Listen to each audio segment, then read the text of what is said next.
Good morning. Today we are talking about the 5 habits that have helped me to stay sane as a stepmom. And diving right into number one, I'd say diet and exercise. So, in the step family dynamic, it's very easy to feel that you don't have control. You don't have control of schedules in your home, sometimes how the entire household is run, and that can feel a bit debilitating at times. But when it comes to diet and exercise, you do have control and governance over your body. You have control over what you put in your body and how you move your body. Those are all things that you have control over. And that's one reason why I'm out of routine right now. But when I start my day with intentional movement and I'm hydrating and then I'm fueling myself in a healthy manner throughout the day, it helps me tackle other issues in life more head on because I feel that I have already controlled what I have control over. What's more, you have more confidence. You're taking care of yourself. Especially if you're strength training, there's some type of, I can't explain it, but when you're strength training regularly, there's a confidence you have about yourself and there's a walk you have about yourself. I walk different when I am strength training and I'm in the gym regularly. I have a confidence that I do not have when when I'm not taking care of myself and when I'm using food as a crutch or as a coping mechanism. So you have more confidence, you have control over your body.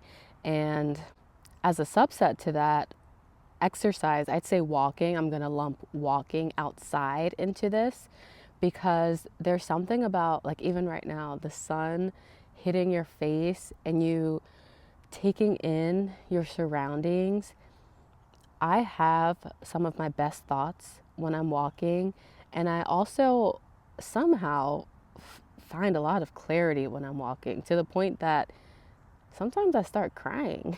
Like, I'm thinking about things, and it's not always a sad cry. Sometimes it's a gratitude cry, like I'm so grateful for something, or I'm happy that I'm alive. So that's number one. Number two is meditation. And this one, it has been harder for me. Meditation, sometimes you don't feel like you're doing it right. I specifically use the Calm app. They have a daily meditation that's 10 minutes. It's usually like 6 to 7 minutes of guided breathing. And then there's a positive message at the end that's like 2 to 3 minutes. So 10 minutes total. And I like using the app because it takes the guesswork out of it. I just open the app, I hit the daily meditation, and I know it's going to be 10 minutes. And what meditation has provided me, even though I don't feel that I am that great at it, it helps me to be present. Because with meditation, you're really focusing on your breath, you're focusing on here and now, which is all we ever have. And I take that practice into my step family life, especially when moments feel very difficult. Like if I'm sitting in the room and I'm like, this is hard, or I'm ruminating in old thoughts, which are very reoccurring, and you have to challenge and stop those thoughts. But in those moments, I'll say, okay, like, what's really happening right now? Is it really as bad as I'm making it out to be? And most times I'm able to come to the conclusion, like, I am safe. This is really not that bad. I'm just kind of tripping a little bit. And it helps bring me back to the moment and what's really happening. Number three is journaling. I really, really like journaling, and I don't do it as often as I used to. As you use these tools, you'll find the times where you need them the most, but journaling has helped me process what's really going on. I've done just free journaling where I just put everything on the page. My journal, it has a code on it, so you can't open that thing if you don't know the code.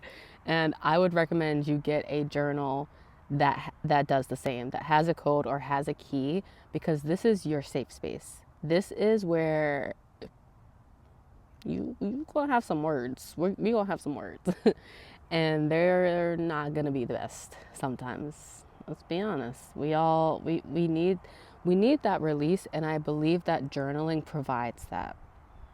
And I don't know if this is woo woo, but handwriting it too. I feel like I'm like through my, this sounds a little weird, but I feel like by writing it and by, it's like being released through my hand and it's out of my system.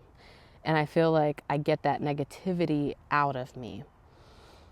And I want to make a separate video on like the different journal prompts I make. If you're interested in that, let me know. But I feel that I'm really able to dig deep into what is the feeling and then what's the need behind it. What's maybe like the trauma that's living in me that's unresolved, that's contributing to this feeling. So that's number 4. No, that's number 3.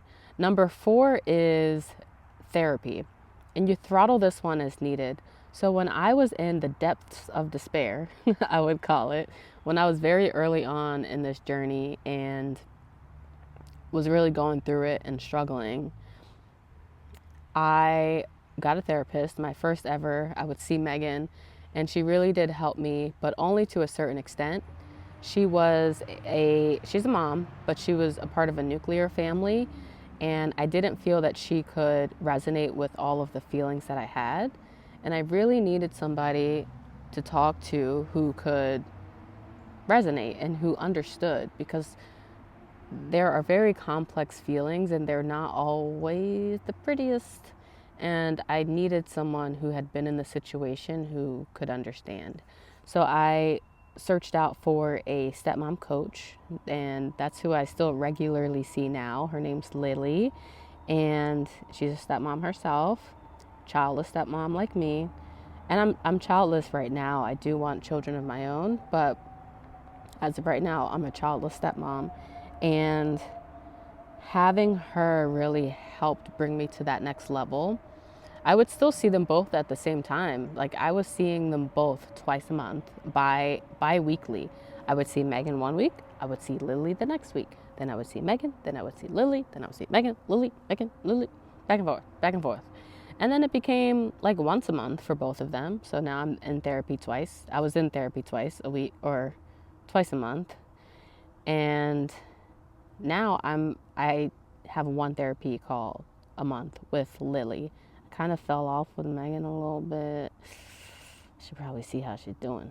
But I'm in a place now where I don't feel like I need a weekly call, but you increase or decrease the frequency as you need it. And the last one, you're gonna be like, what? Candles. It's kind of like a 2-parter. Candles and fire. So maybe this is like a 5 and a bonus 6. But there is something about picking out a candle with the scent that you really like and lighting that candle.